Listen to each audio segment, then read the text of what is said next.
Okay, good. So it looks like I'm now live, but I'm actually going to move my computer then. And hopefully I will be able to see there we go. And at least now I can see myself.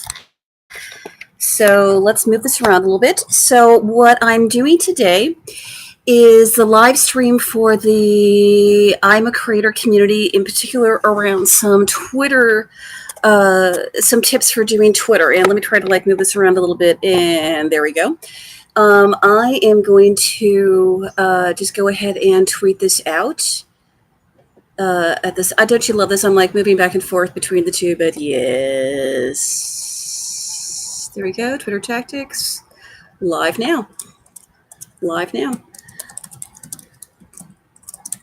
Click on through and join us. I am a Creator UK and small YouTubers. Sorry, I'm both typing and talking at the same time. YouTubers, that should do it. And folks, if you see this, so I just love this. We'll do that later. There we go. I love trying to do 3 things at once. So it looks like I'm talking to myself right now, and that's okay.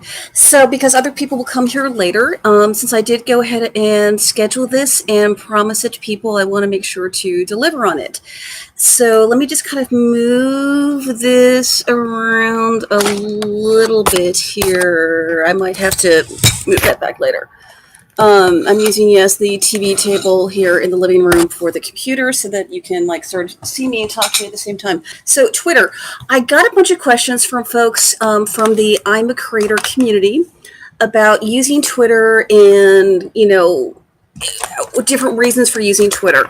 So if you are relatively new to YouTube and the I'm a Creator community, a couple things for the folks who are in the I'm a Creator community, or if you're a small YouTuber and you want to get bigger, is you're going to see that hashtag I'm a Creator around YouTube. Go over and connect, search at YouTube in the search box and search for James Cox channel, that's COX, and you'll see his image looks a little goofy. He just got a new haircut and it's short and quite nice now. Can I do that? Yeah, no.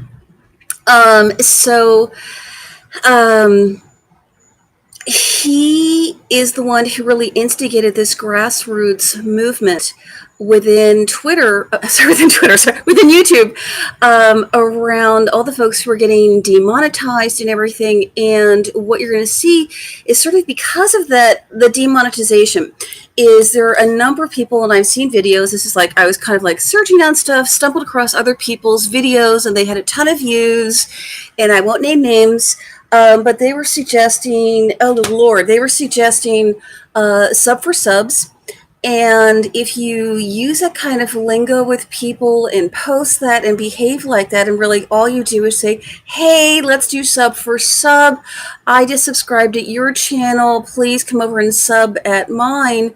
Then Google and the algorithm do notice that and will ding you. So you got to be careful about doing that. I'm going to go, well, I really can't ping this out anymore. Yeah, it's unfortunate. Because I only just scheduled this a day ago. So not that many people really know about this live stream. And if they are subscribed to me, I'm kind of trying different times of the day for here from California Pacific time for what's going to work for people. So the other day in the afternoon around 4 o'clock or so did work for people. It's a little bit early for me and for folks who are in California here. They might prefer a little bit later. A little bit later actually would have been better for me, closer to 5:30 California time would have been better. So what you're going to notice from the I'm a Creator community folks, the ones who are genuine, and not just over at Twitter, because I ran across this with about, I'll say, 20 people.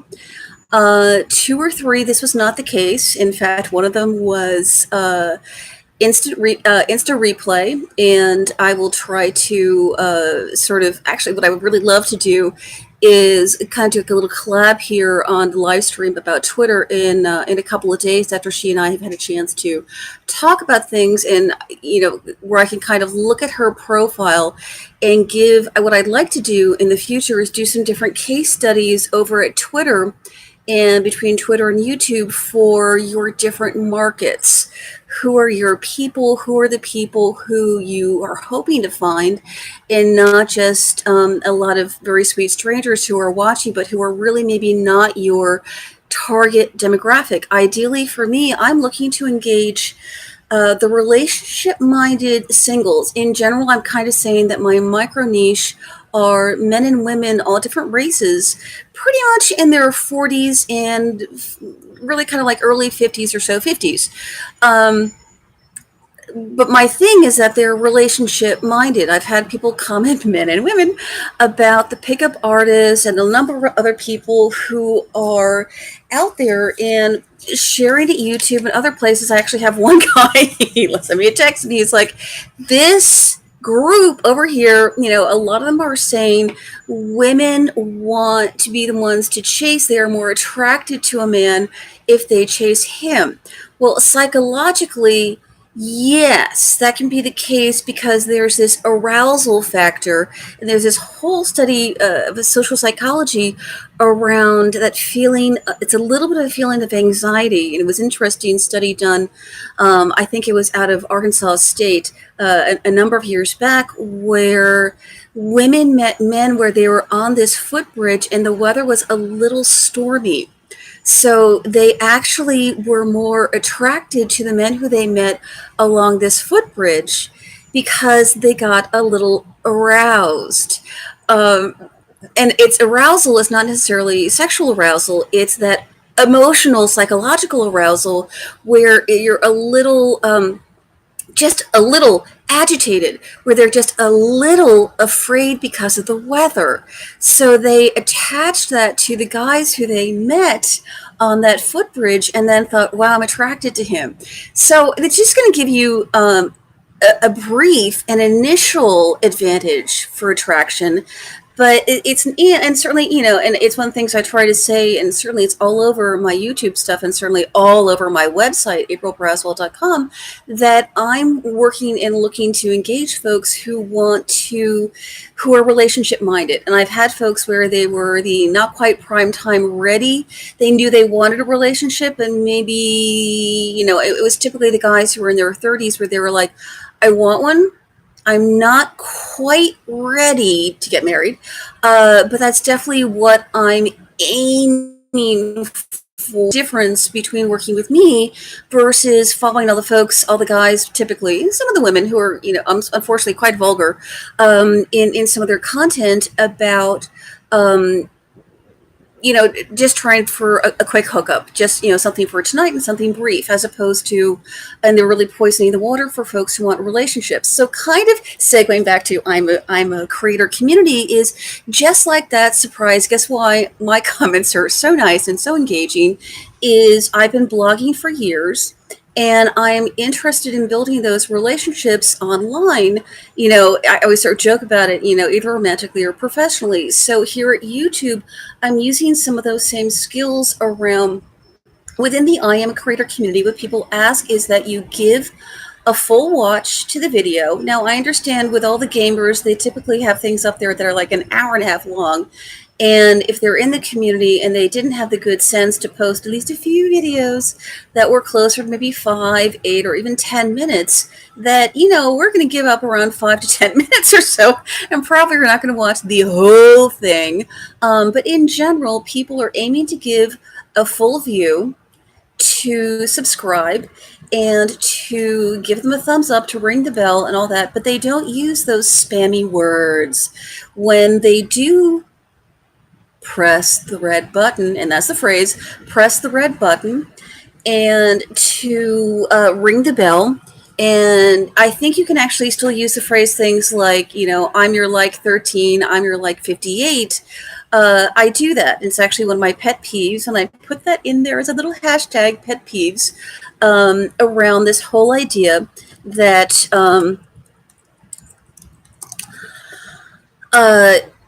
you're to engage. So one of the things in terms of doing the full view is in your comment, don't just say, TFS, thanks for sharing.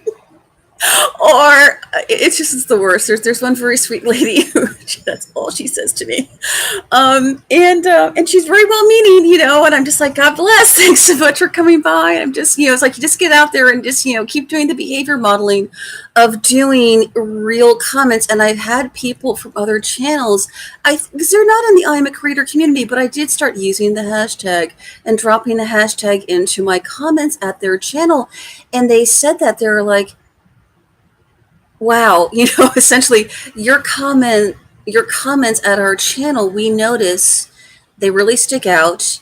I think one of the things as well is because when you give that better comment, it doesn't get filtered into their spam folder. And even some of the well-meaning folks here from the I'm a Creator community have sometimes left me such a short little comment where some of the phrases were things like great video.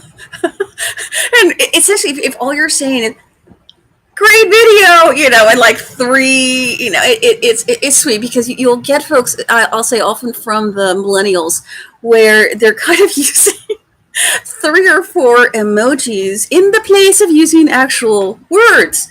So, and I've also had folks, God bless them, internationally. I need to drink water, pardon. Where they're in the international community and they are don't speak a word of English, and in what's, at least, God bless, I speak a couple of languages, a few words to a couple of sentences. German, I have like 3 sentences. I can tell you I love you. I can ask you what you think. Was denkst du? Ich liebe dich. I love you. And sprechen Sie Deutsch? And see, there we go. That's it. And Dankeschön. But God bless, there is Google Translator. So for things where their alphabet or language symbiology is not completely different, Japanese, Korean, Arabic, a few of the Indian languages, it's symbols, and I'm just hoping that translator gave me something kind of near, what it actually is. So I try, at least at theirs, is I used to just write a comment in English, like for a sentence or two. And literally, because like their whole thing is exclusively in another language, I can't always really comment on it. Of course, because I love Indian food, I actually follow a number of ladies in India who are sharing recipes and things like that. So at least I'm like, God bless, at least a few of them are doing things like in their description. And I ran across this with a lady the other day. I think it's an English channel. I'm not really fully engaged there quite yet, but her video was almost entirely visuals. And then she just had like a couple of brief instructions in English as text in her video. And I was like, sweetie, those videos of yours that you've got like that, take those 5 short sentences and go over to Google Translator and then translate it into Spanish, Portuguese, German, French. The French typically are fluent in English, but they appreciate, although they will grade, they appreciate that you at least made the, bad effort to try to put things up in French. And it's things like that of where a lot of the different countries, and even here in the United States, we have a ton of languages, people who are of different ethnicities and someone else is here. I can see, because I just got a little thumbs up. Bless you. Type something if you can, so I can see who you are.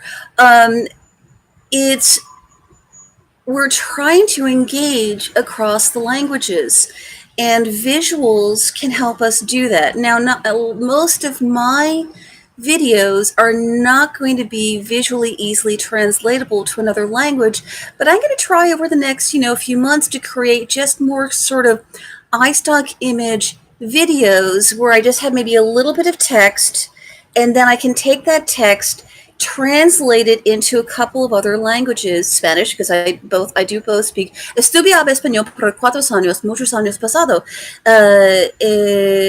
Mi no, that's my birthday.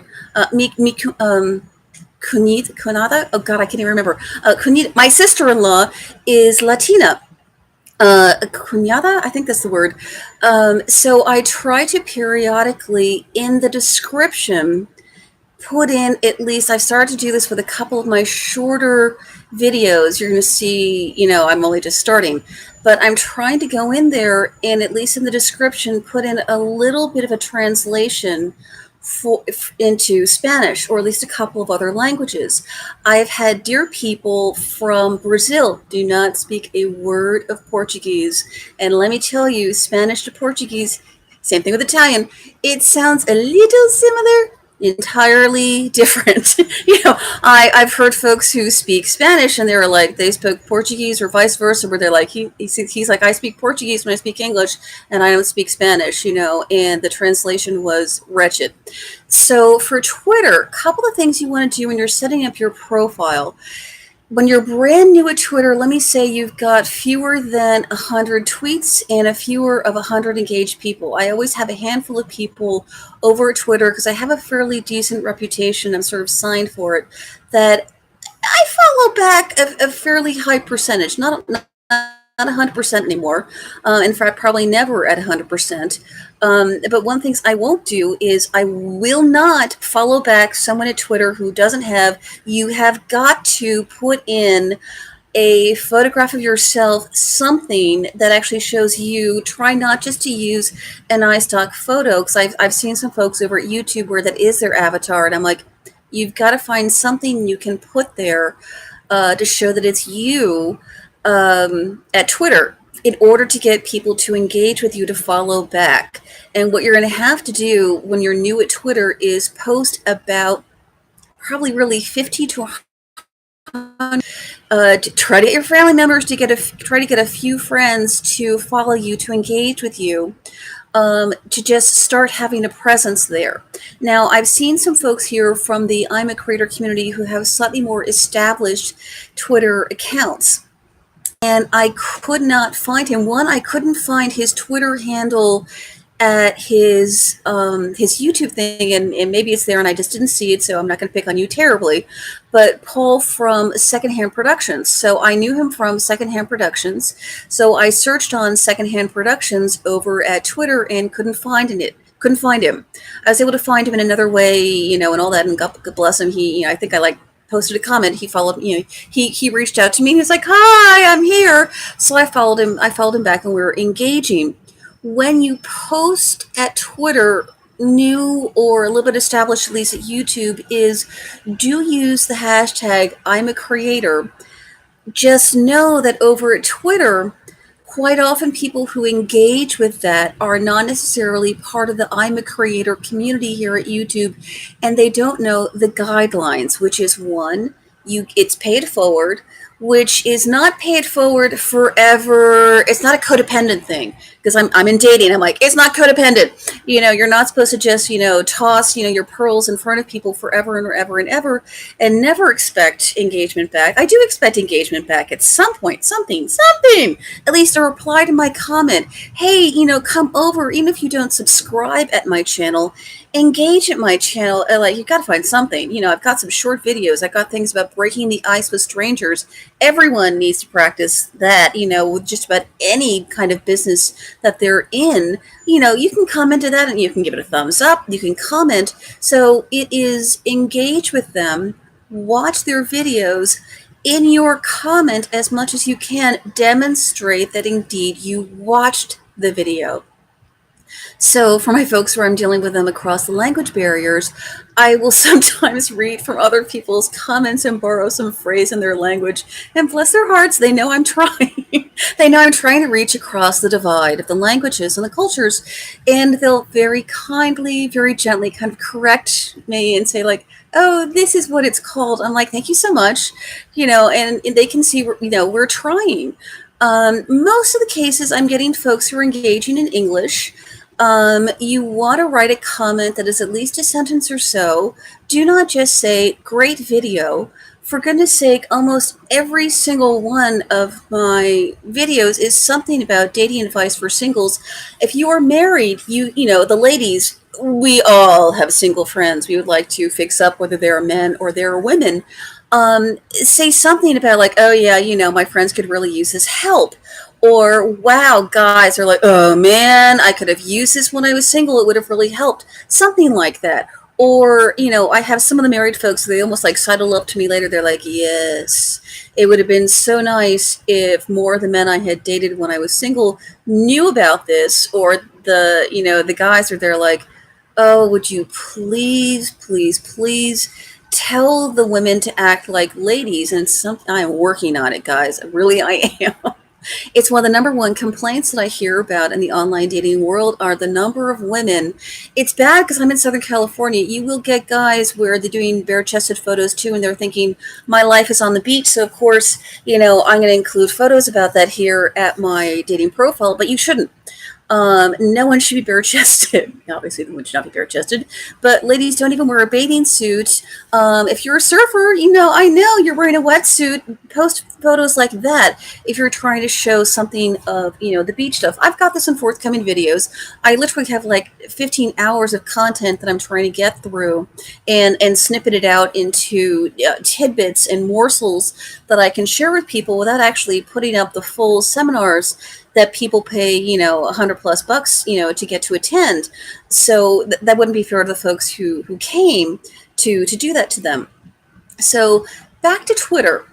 Try to put in hashtags that are things like I'm a creator community.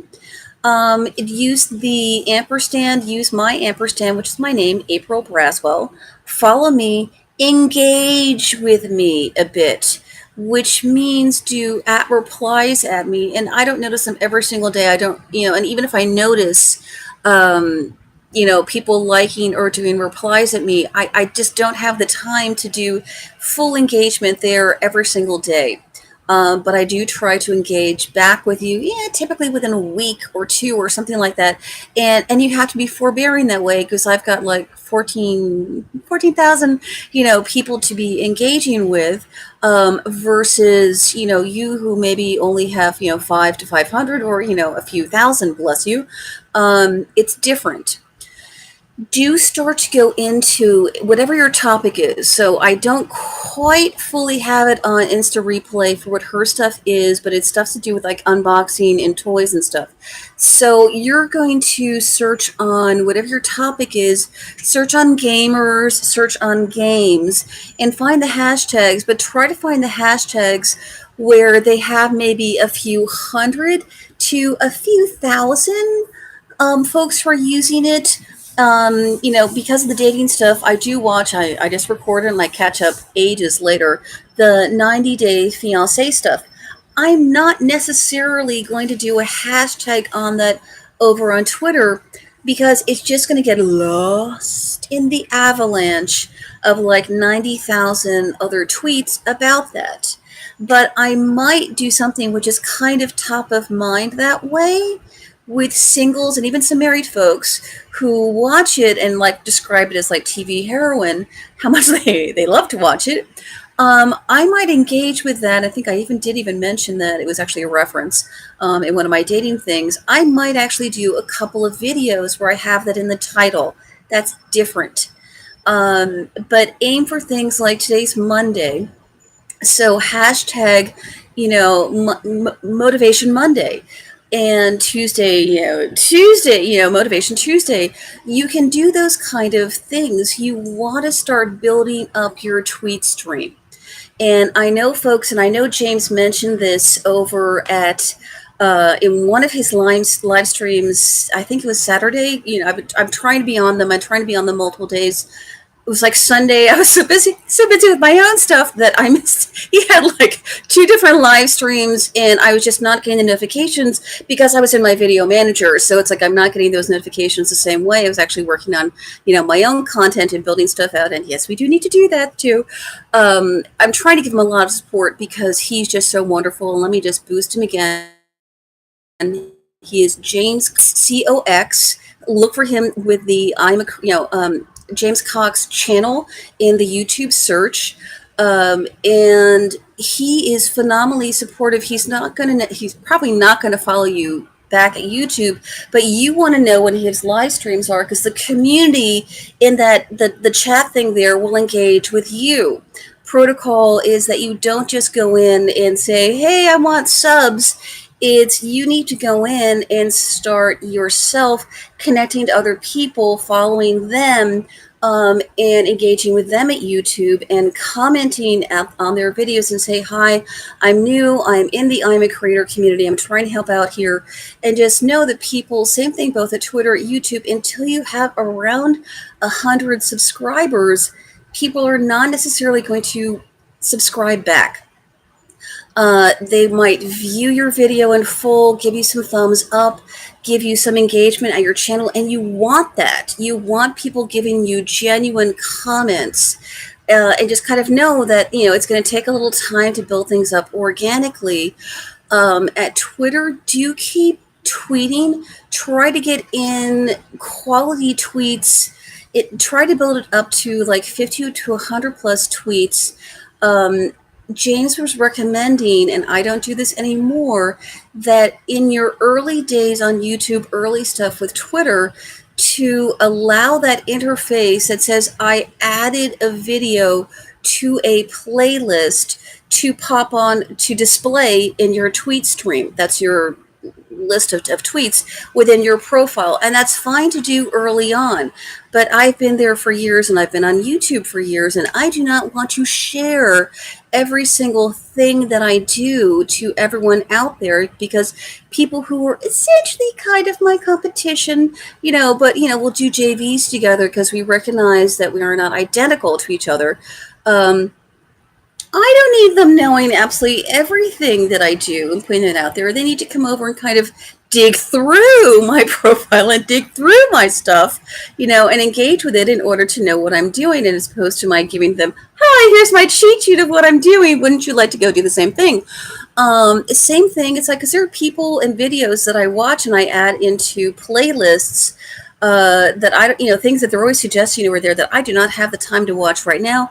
If there's stuff that I want to watch later, my watch later and other topics that I want to, when I have the time to investigate that more, I make all of those playlists private, and I do not want to have that showing and streaming over at Twitter. Use the daily hashtags, and I'm going to put this in right now. Twitter prefers, you're going to see some of my older tweets from years ago where Twitter didn't care early on about we just put up words and cute little emoji things that you could do from your phone or from your keyboard with the hearts and little things like that.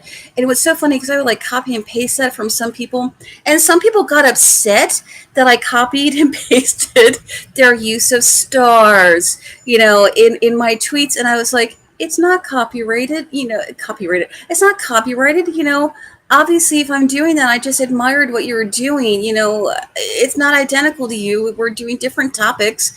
This should be fine. And you can see, it's a compliment. And gosh, I am following you and interacting with you.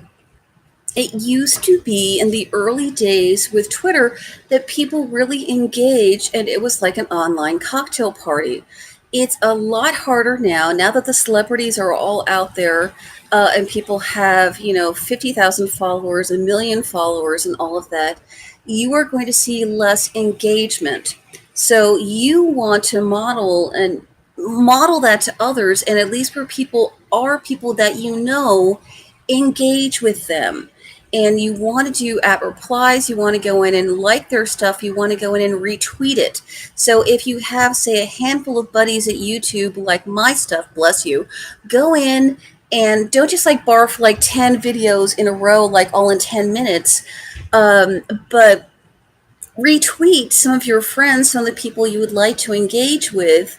Here I'm giving this for free. Go retweet a handful of my videos over at Twitter to people who engage with you, and people will see when you're starting to follow them, when they look at your tweet stream, they will see your profile. You've got a picture of yourself, you've got a profile, that identity, that little bio decently filled out. Use some hashtags there too, and then they'll see your tweet stream a little bit. and see that you're someone who is engaging, who isn't just what I kind of say now at Twitter. A lot of it is people are just shouting. They're just really there all about themselves and just about their own material. What you want to aim to do is engage with others, like their tweets, retweet them, do replies at them, and engage with them.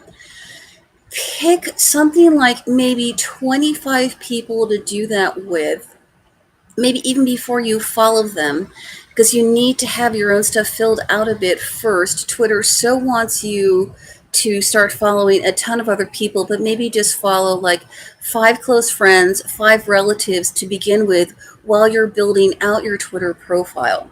So for folks at YouTube who are more established, you can, I mentioned this the other day, but I'm going to reiterate it. When you are loading your video, when you're loading your videos at YouTube, there's that interface in the video manager where it tells you, hey, don't you want to automatically tweet this out and put this out at Google Plus when you publish it? Because I'm really working on scheduling mine now, and not just, I upload it and publish it an hour from now. I'm trying to get, some batching and some momentum so that I don't have to do this, quite so frequently. It's a better use of my time.